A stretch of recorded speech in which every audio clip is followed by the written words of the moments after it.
Hello, everyone. My name is Sarah Bostic, and I'm the Sustainable Agriculture Extension Agent in Sarasota and DeSoto counties. And I am joined today by two of my coworkers, one of whose name you can see on the screen there, Carol Wyatt Evans, the Chemicals and the Environment Agent.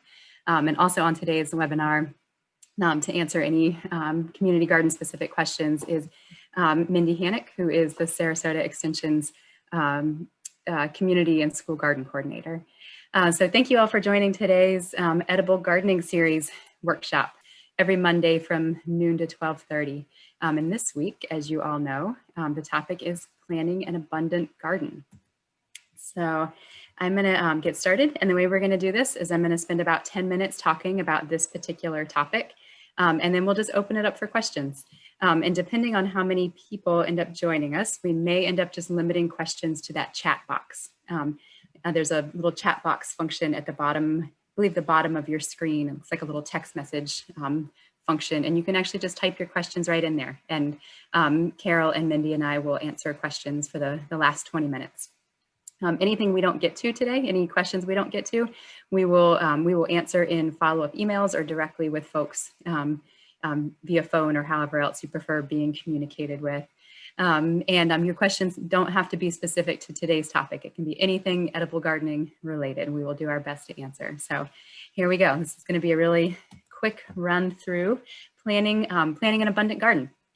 So we are the University of Florida IFAS Extension Office in Sarasota County, and we have a lot of folks that get in touch with our office that let us know that they used to be really good at gardening in a different state, and then they moved to Florida, and they lost that green thumb that they were so proud of. And we hear this every single day from all sorts of folks. We also hear this from people who've spent their whole lives in Florida, that this year they decided to start a garden for the first time, and they're really struggling with it. So that's what this series is really dedicated to. And so today I'm going to dive into the topic of planning an abundant garden and really highlight some of the things that are specific to what makes that different and or challenging in Florida. So the number one thing on that list is that there are so many pests and diseases in Florida. In fact, there's just too many to name. And there's so many strategies to go about dealing with pests and diseases. And next week, that's what Carol is going to talk about. She's going to talk about a process called integrated pest management. But it is exactly this incredible pest and disease pressure that we have in Florida that makes planning your garden particularly challenging. And it makes it really unique. We live in a state where there's a couple of different climate zones that are actually coming together in one place, where in this area we have almost all of the common pests and diseases from the regions of the country further north from here, as well as almost all of the common pests and diseases from regions of the world south of here. So we are basically at a geographical point in the world where there's just like a collision of all sorts of pests and diseases. So one of the number one things to do with that information when you're trying to plan an abundant continuous harvest garden in Florida is really actively manage for pests and diseases, and simply plan on having fewer weeks of harvest than you're used to for each crop as you plant it. So as an example, I actually used to farm. I farmed commercially for about 15 years. Most of those years were in Maine. And in Maine, I could get about 7 weeks of really good quality harvest from a crop of cucumbers. By the end, they were starting to look not so hot, but 7 decent weeks. When I started farming in Florida a few years ago, I really quickly discovered that I really only get about 3 weeks of really good, high quality harvest, unless I am doing some really serious pest and disease management, which, for someone who's a farmer, it doesn't always equal out economics wise. And as a backyard gardener, managing for pests and diseases is not always the most fun thing. So I just throw that out there as just a way to think about, as part of your abundant garden planning, plan on planting things more frequently than you might otherwise plant them in a more northern area. Okay, so there's an idea in the world of farming and gardening called succession planting. And it's quite literally the idea of very intentionally planting things kind of in a pattern, or again and again, as many times as you can during a growing season. So you always have successions of plants coming on. And so there's really, I like to break it down into two categories. One is the one harvest and done. You harvest out those plants one time, and that's all you get out of that plant. So that category are things like single harvest leafy greens, like heads of greens, things like a whole full-size head of bok choy or tatsoi, mizuna, a head of lettuce. You harvest that one time, it's done. The only way you're going to get more of it is to plant it again. Same goes for all of the root crops that we eat. So things like radishes, turnips, carrots, beets. Once you pull those out of the ground, they're done. You have to plant them again in order to get them again. And then most of the things that we think of as heads, those things like broccoli, cauliflower, cabbage, and then also onions and scallions, like the bulby kind of things. Those also are, you basically harvest those once. There's a few exceptions, but you basically harvest them once, and the only way to get them again is to plant them again.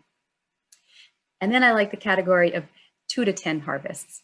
And so the 2 to 10 harvests depends on a few different things. It depends on what it is that you're growing, but also the disease and insect pressure. And then for northern Florida, it also depends on frost. Down in the region that we are, we don't really get frost, so that doesn't tend to be much of a factor. So things that fit into that 2 to 10 harvests are things like kale, collards, broccoli rabe, mustard greens, a lot of the baby greens that you harvest as salads, and then things like most of the fruiting crops, like tomatoes, peppers, eggplant, cucumbers, squash, okra. And in Florida, for the most part, the reason that you don't get more than 2 to 10 harvests is pests and diseases. They simply just have a really big impact on a lot of these plants. So planning for planting these things multiple times so that you have them multiple times. So good rule of thumb, if the part of the plant you eat is a root or a head, you get 1 harvest out of it. If the part that you eat is a leaf or a fruit, it generally is 2 to 10 harvests, okay? So next I'm gonna give you an example of how to use this information. So this is a very overwhelming but very handy chart that you can find. It's a University of Florida publication called the Florida Vegetable Gardening Guide. And it gives planting dates in Florida for the 3 different zones of Florida, because it turns out planting dates are actually quite different depending on what part of Florida you live in.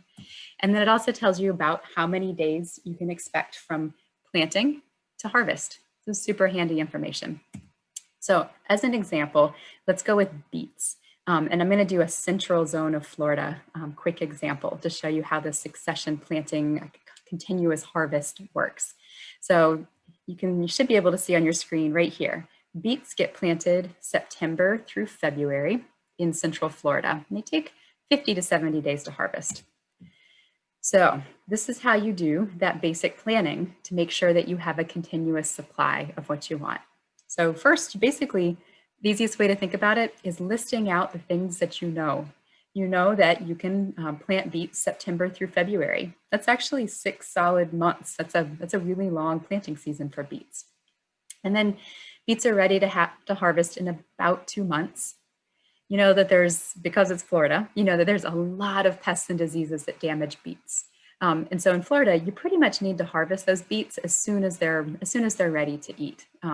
In more northern climates, you can usually leave things like beets and carrots in the ground for 2, 3, 4, 5 weeks beyond their ideal harvest point, and they're okay because the pest pressure is just less.